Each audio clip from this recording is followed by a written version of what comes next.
I'm back again.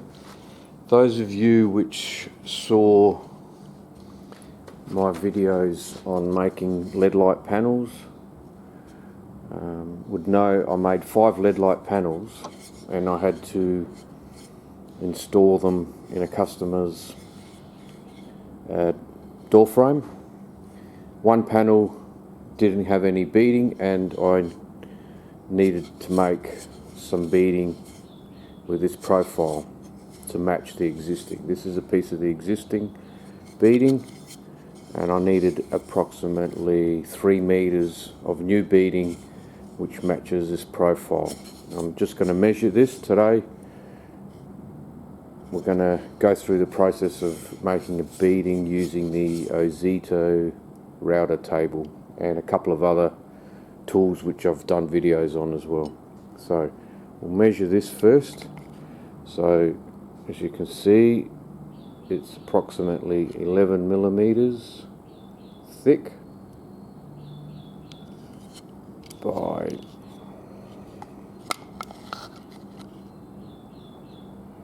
37. So we'll start off with some timber planed all round, or dressed all round, some people might call it. We'll go with 11 by 40. So the thickness isn't going to change, but the width will change once it's machined. Once we put this pencil round, you can see it's got a pencil round with a little bit of a lip.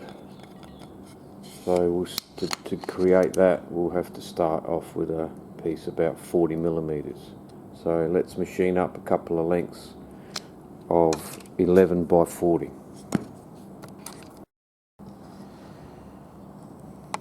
To machine the lengths, you can use 2 methods. Start off with, say, some rough sawn timber, run it through a jointer and then through a table saw to get your approximate sizes, and you finish it off with your thicknesser. Today I'm just going to use some timber which has already been planed through a jointer, and I'm just going to cut it with a circular saw and get it to the correct dimensions with a thicknesser, and then put it through the router on the router table to get the profile. So we'll start that by machining the piece of timber. As you can see, this has 2 good, even 4 good edges. So we're going to keep this edge and this edge. We're going to cut our 45, so we'll get, this is 90, so we're going to get 2 lengths at 45 by 30, and then we'll rip the 30 into 15 and machine that on the thicknesser to get our 11 by 40. We might even leave it at 45.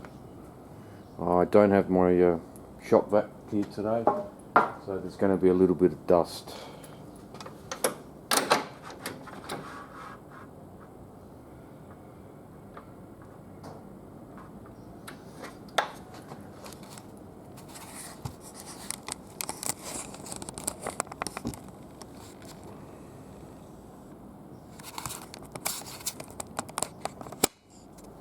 Set the fence at about 46.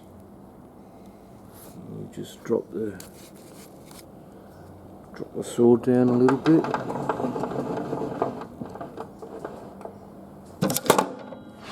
And we'll start.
Well, we've got our initial pieces. After sawing, we've got a little bit extra dust. We've got about 12.7, 13 mil.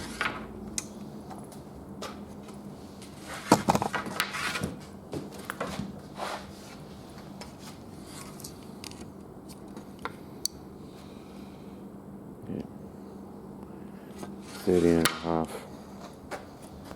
Going to machine those down to 11 mil, and we're not going to bother.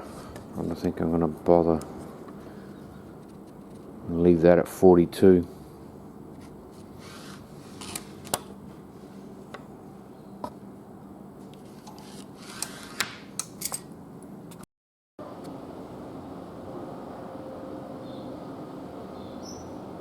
We're here. This is the Metabo thicknesser, which I've made a video on. I'm going to set the thickness to, it's the locking lever, so we'll set the thickness down to 11 millimeters.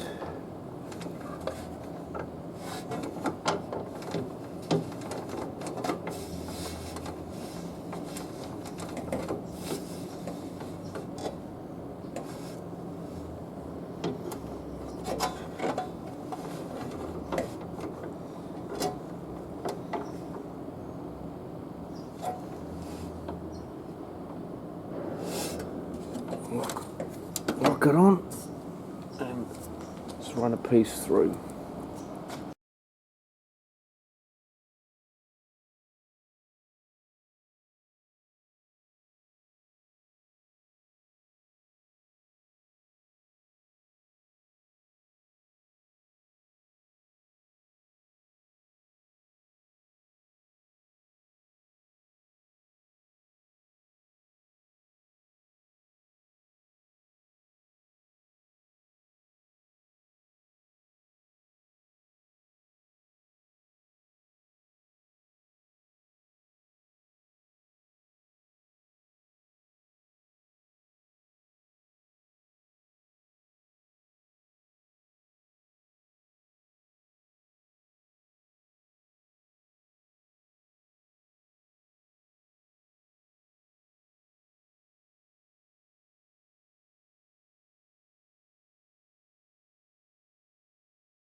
One of the drawbacks with this type of small thicknesser, it doesn't have knives to grip the timber, pull the timber through.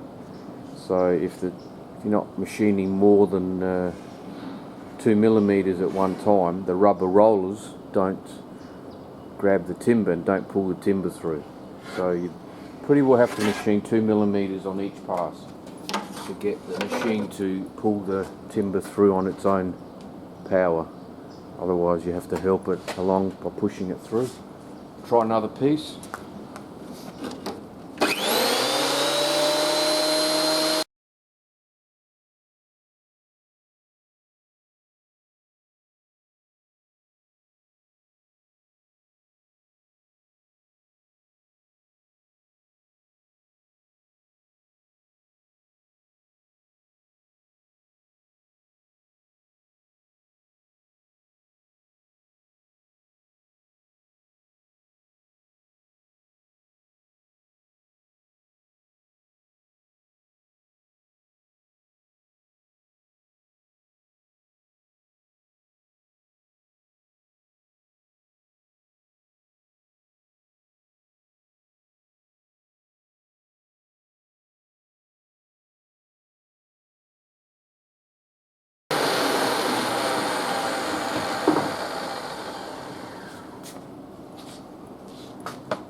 Okay, we've got our 4 lengths of timber, approximately 2.5 meters each, 11 millimeters by 42. I'm not going to bother machining them back. We'll do that with a router. We'll get to the 40, 37 mil, whatever the required size is. I'm just going to show you a couple of things about the thickness of what I was talking about, not being able to pull the timber through on its own.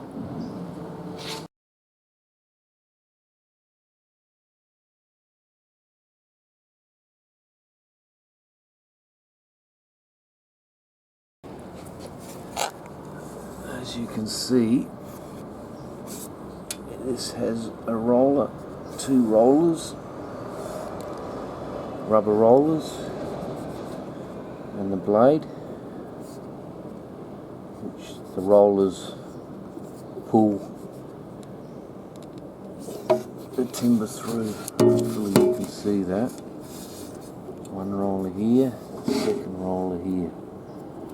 So these rollers struggle to pull the timber through if you're taking less than 2 millimeters on each pass. Now I'll show you with a more sophisticated machine.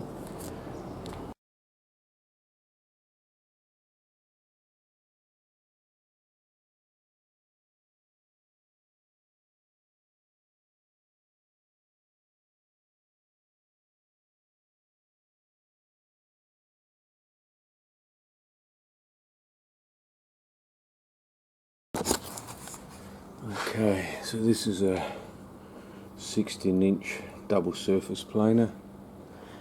If you look underneath, it's got these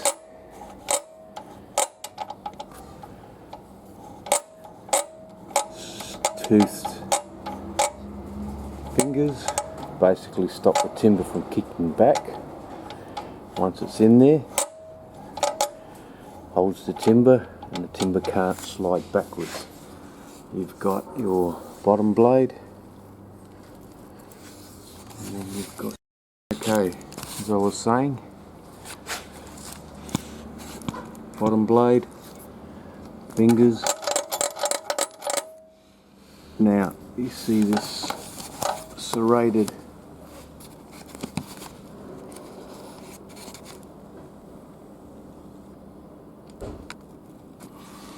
this roller has got teeth which grab the timber, and they always grab the timber no matter what amount, or more or less what amount you're trying to shave off. So that no matter what, that'll grab the timber and pull the timber through. You've got your second blade there, the top blade, and then you've got an outfeed roller which is rubber. Wears that quite a bit. But this roller with the, I guess, serrations is what grips the wood and pulls the wood through to machine it. I just might show you an example of what I mean.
See, we were trimming maybe not even 0.5 millimeter, and you can see the way that roller grips the timber, pulls it through. Again, you need to have a certain minimum amount you remove in order to not end up with these grooves or lines in the timber. Just going to go back to the other little workshop at home and machine up the timber into this profile. And we should be able to do it with a, I guess, a pencil round router bit, and leave a little bit of a, leave the lip along the bottom to match this profile. Okay.